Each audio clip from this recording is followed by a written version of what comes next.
Tingnan nyo guys, yung isang building dyan. Napalibutan na ng damo yung kanyang mga bubong sa labas. May nakatira pa kaya dyan?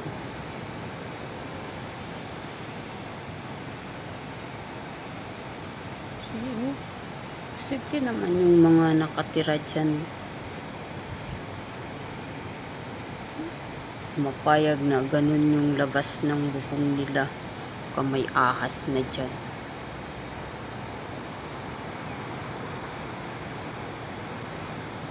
Pwede namang abutin ng konti-konti dyan sa gilid ng bintana para matanggal yung mga ano na yan.